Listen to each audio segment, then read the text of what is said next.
Touch 'em All podcast here on Fantasy Sports Network. Chris Meaney alongside Mike Omelan as per usual. Going to talk some DFS basketball. Light night in the NBA, only 5 games, so really tough to be different.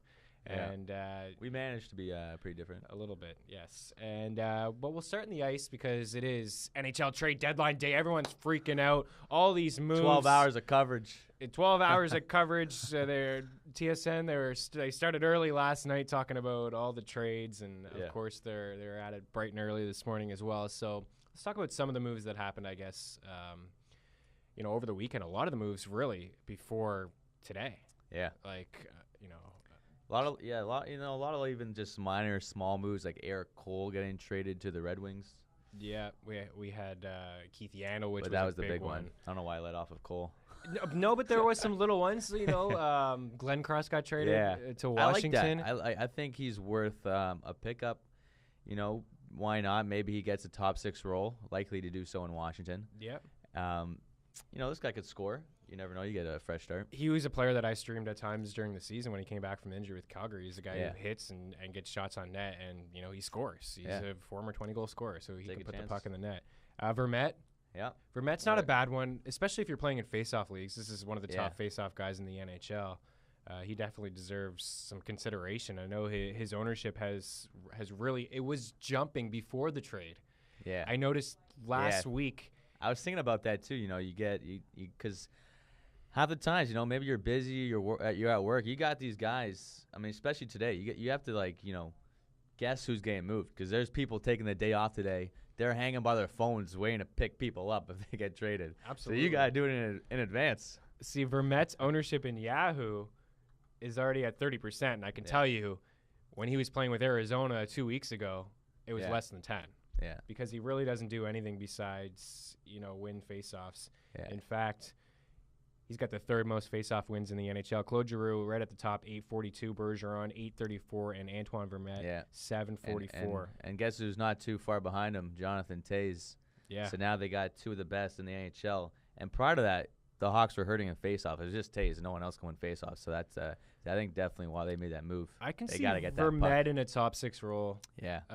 Some of his possession numbers, people will look at his possession numbers and say, "Oh, he's awful. It was a bad trade." But I mean, he's playing for Arizona.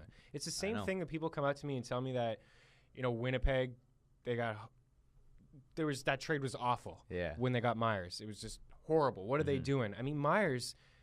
It has been unreal since he's been with the Jets. He's got points in almost every single game. And, some of those possession numbers, all those advanced stats, you just kind of have to throw them out the window when you're playing on a team like the Buffalo Sabres. Yeah.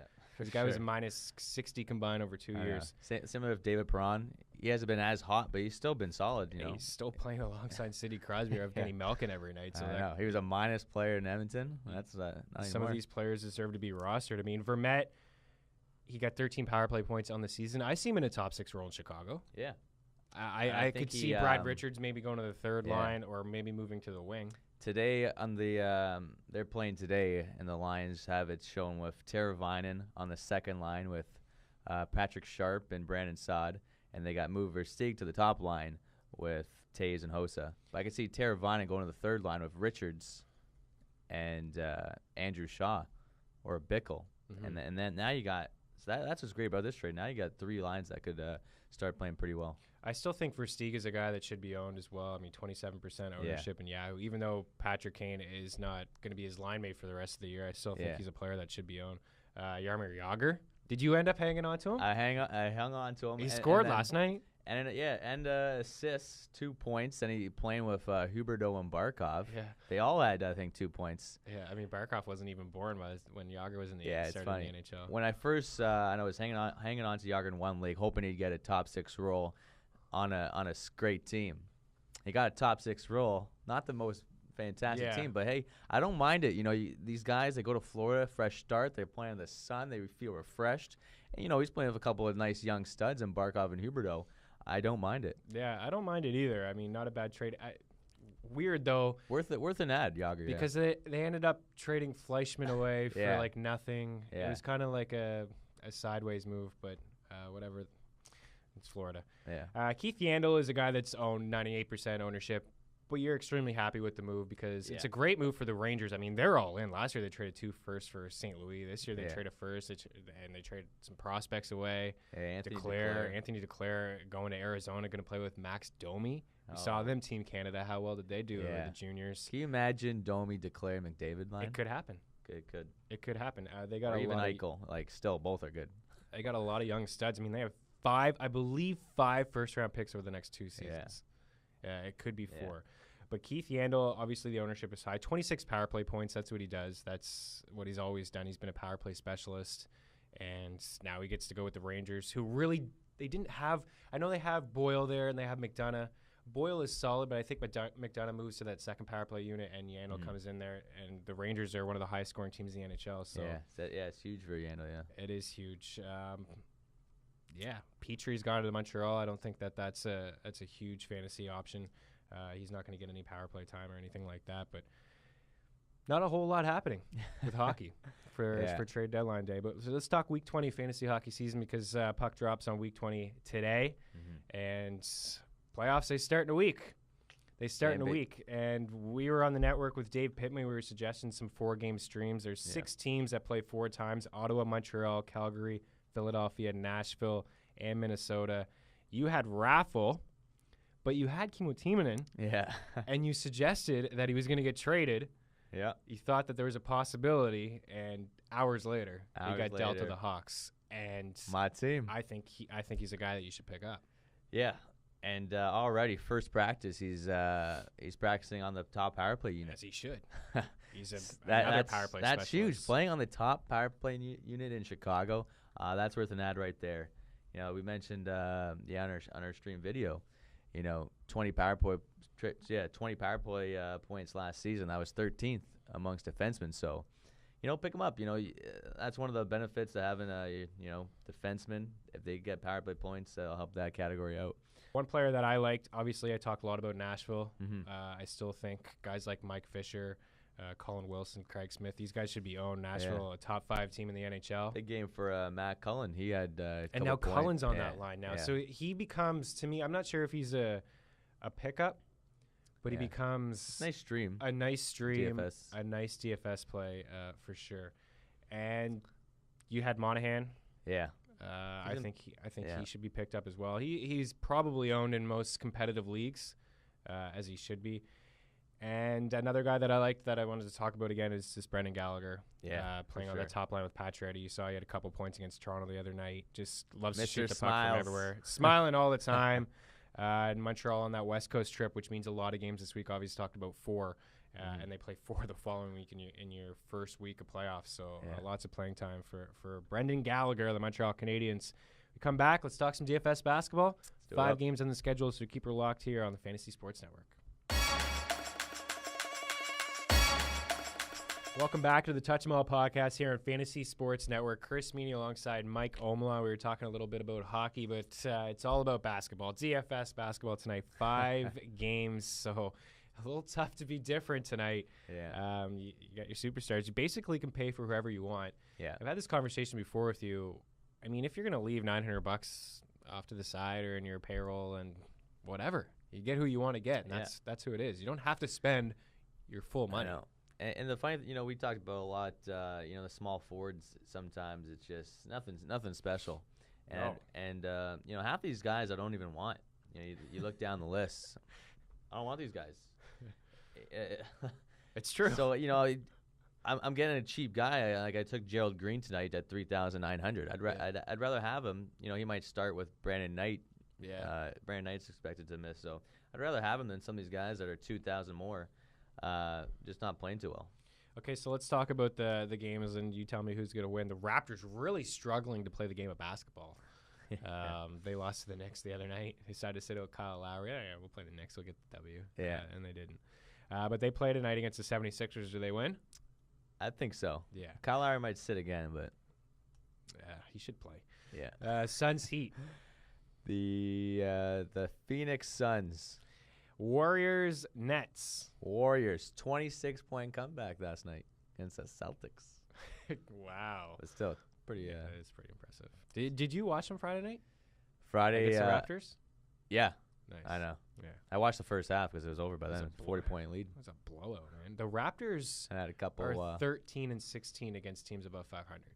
Yeah. Yeah, that's not good. Clippers, Timberwolves. Clippers. Take the Clippers, yeah. And Pelicans, Mavericks.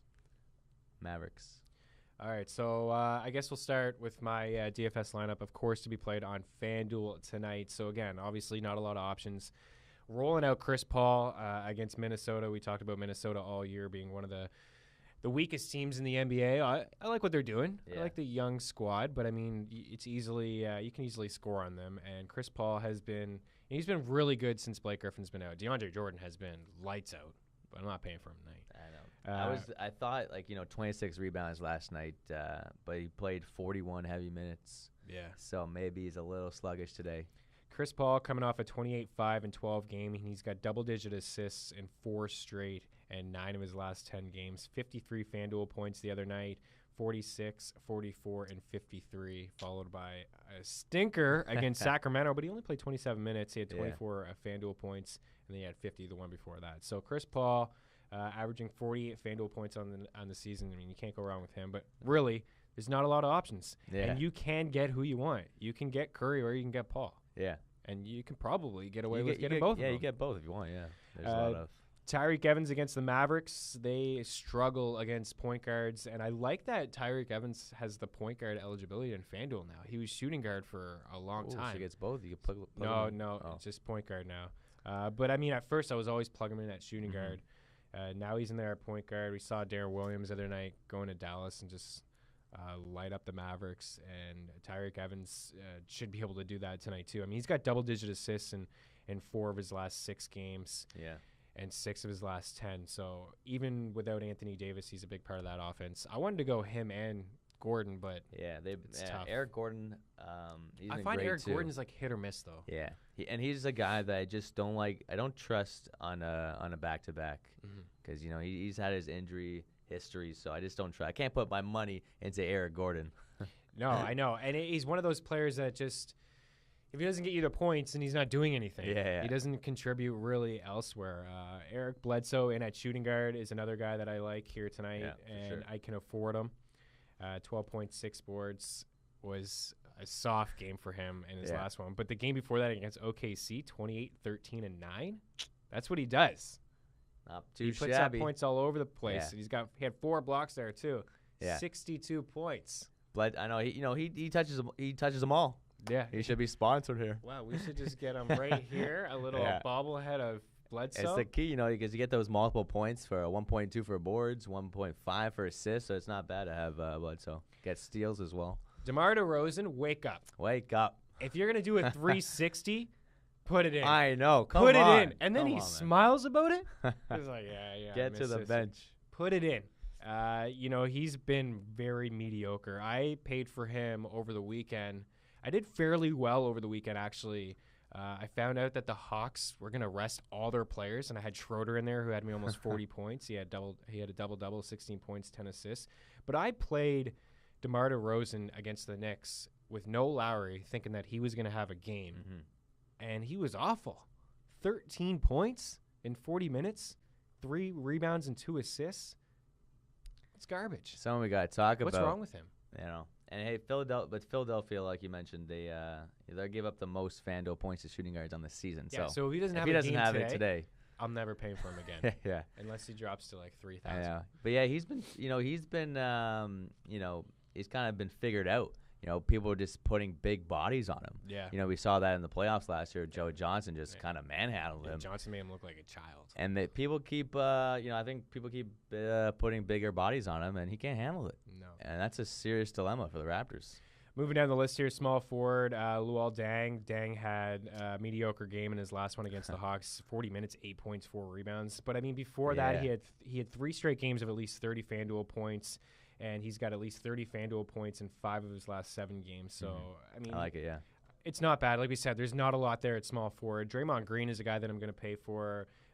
He was a guy that I paid for at the start of the year. We loved him, right? Yeah. And then he really slowed down. But over his last few games, he's another guy we should have like a Drew Bledsoe bobblehead and a Draymond Green. Yeah, because they both touch them all. Even when he doesn't, when it looks like you look at the box sheet and you're not impressed, it's like 10 points, 7 boards, 6 assists. But, you're still getting 30 FanDuel points from that. Let's look at those last 3 games. 16, 8, 4, 5 steals. There we go. 17 points, 9 rebounds, 2 assists, 3 blocks, 2 steals. That's 40 FanDuel points. He's touched them all. 14 points, 11 boards, 4 assists, 3 blocks. Touch them all, Draymond. He really does. And I like a guy who can fill out all the categories. Thomas Robinson is a guy that you and I have both talked about a lot here on the network. What are the odds? We have one guy the same, and it's Thomas Robinson. It is. Thomas Robinson getting it done, getting some playing time. Yeah. Coming off a 9-9 game, back-to-back 9-9 games. Yeah. 9 points, 9 rebounds, 9 points, 9 rebounds. It's amazing. Against Washington, he had 13 minutes, 9 points, 9 rebounds. Like, what? If he could play 40 minutes, what could he do? And that's the thing. And I talked about him earlier in the year when, Robin Lopez went out and, maybe LaMarcus Aldridge missed a game. And it's kind of Will Barton-esque. Yeah. Will Barton, Denver's been money. Play the man. Yeah. And it's similar with Thomas Robinson. He had 29 minutes. This is back in December. 15 points, 16 rebounds, just over 29. When this guy plays over 30 minutes, he's getting double-doubles and he's producing. Absolutely. I like him. He's a young guy. A guy like Philly, this guy could take over and just be a 12-10 guy for the rest of the season. Yeah, for sure. I mean, the playing time's there. Nobody's going to steal it. And they just bought out JaVale McGee. Yeah, that helps him out. Yeah. Dante Cunningham, he's been okay, but I mean, again, no Anthony Davis, so he's getting some playing time. In his last 2 games, or his last 3 games rather, he's had at least 30 minutes of play, coming off a 10-10 game with 2 assists. He's got back-to-back 27 points on FanDuel. And for $4,100 tonight, if he can get me 27 points, then I'm fine with that. Yeah. Last guy quickly before we move on to your lineup, Omer Asik, 16 boards the other day. Yeah. Again, it's the same reason. There's no Anthony Davis. And the Mavericks get eaten up inside all the time. Even with a guy like Tyson Chandler, who's one of the best centers in the league. I mean, he has his issues getting those boards sometimes, especially on the offensive end. That hip is bothering him. And the hip is bothering him. He's questionable tonight. Again, all of this information we'll have updates online, fantasysportsnetwork.com. But, I mean, if he doesn't play tonight, Asik is going to be amazing. And I think you should take a look at Al-Farouq Aminu as well, because he's been pretty good when there's no Tyson Chandler. Double-digit boards in 4 straight games. He had 9 boards 5 games ago. 34 FanDuel points for Omer Asik. Not going to get you a lot in the offensive end, but he's going to get some double-digit boards for sure. All right, when we come back here, we'll talk some more DFS basketball. We'll take a look at Mike's lineups. Let's keep her locked here. Fantasy Sports Network. Touch 'em All podcast here on Fantasy Sports Network. Mike Omelan, Chris Meaney talking some DFS basketball. 5 games in the hardcore tonight. We managed to be a little bit different with our lineups. Obviously, I left you Steph Curry. If I had Steph Curry in the lineup, you probably would. I know. You probably wouldn't have came today. I almost didn't take him, and then I just filling it out. I tried to do a couple value plays, and then I realized I had like $4,000 left. I'm like, well, I gotta play for Steph Curry. You pretty much get who you want. You took Chris Paul, so I went with Steph Curry. And he's been phenomenal. Yeah. Not a whole lot to say. He's the man. He's getting 37 points last night against the Celtics. The thing about back-to-backs too, and he's actually been pretty solid off back-to-backs. He had that 50-point night against the Sacramento Kings on a back-to-back. So he's good to go. It was funny, the Raptors, him at the ACC on Friday. This guy, everybody is just loving Steph Curry. Yeah. Yelling. Everyone. This guy's getting more cheer than the Raptors. It's crazy how much love Toronto, because he had 1 year in Toronto, so they all love him. But his moves, he's phenomenal. Had to go with him. I also went Klay Thompson, the other splash bro. If one of them doesn't go off, then the other one will. Yeah. It's kind of hedging your bets a little bit, and I actually don't mind doing that. Brooklyn Nets too, not the strongest of teams. They've been a little better of late, but. Klay Thompson over 30 FanDuel points in 5 straight games. So odds are Curry or Klay, one of them is going to go over 30. They kind of take turns. So they'll probably both go over 30. They probably both. And then if they both do, then you're just laughing. And then I'm winning some money. But going back to the point guard, Ricky Rubio, I just love the guy. FanDuel, especially when you get the 1.5 points for assists. 10 assists and 2 straight. His price has really jumped over the past couple weeks, right? Yeah. Yeah, I mean, he was right around 5,700, 6,000, I think, when he came back from injury, and now he's 7,500, but it's because he's producing. Yeah. And, last 6 games, 12.7 points and 7.7 rebounds. 9.8 assists over his last 5. I mean, the guy is he's feeling it, especially, FanDuel-wise, you look at it, and he's gained 40-plus, high 30s. Because, his last game, 13 points, 7 rebounds, 10 assists.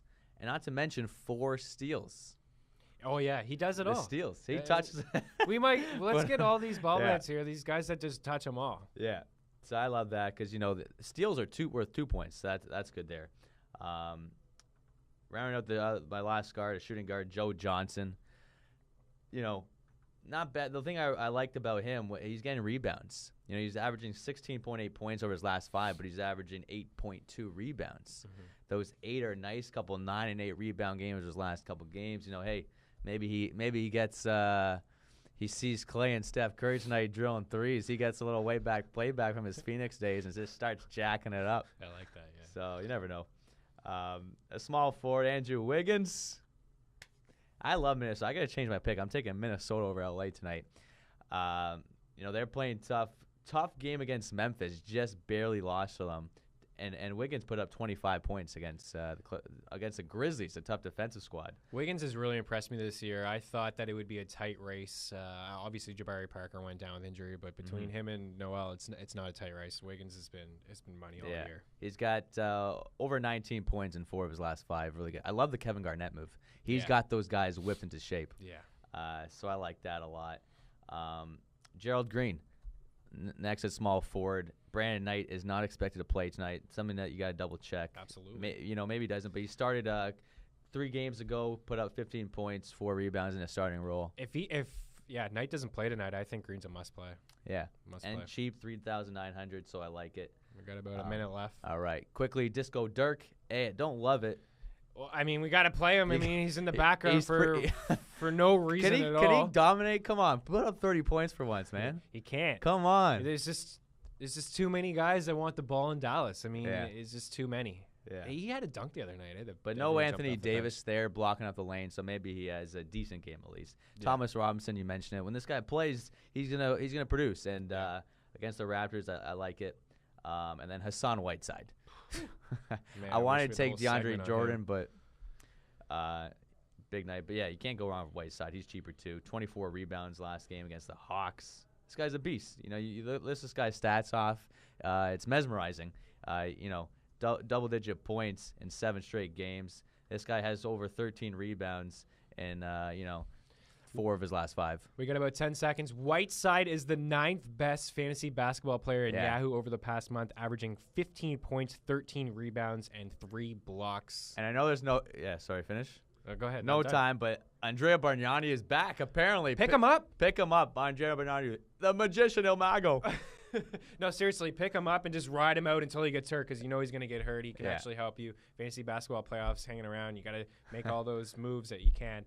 Yeah. Mike Omelan, Chris Meaney. All this can be found online, fantasysportsnetwork.com. Have a good one.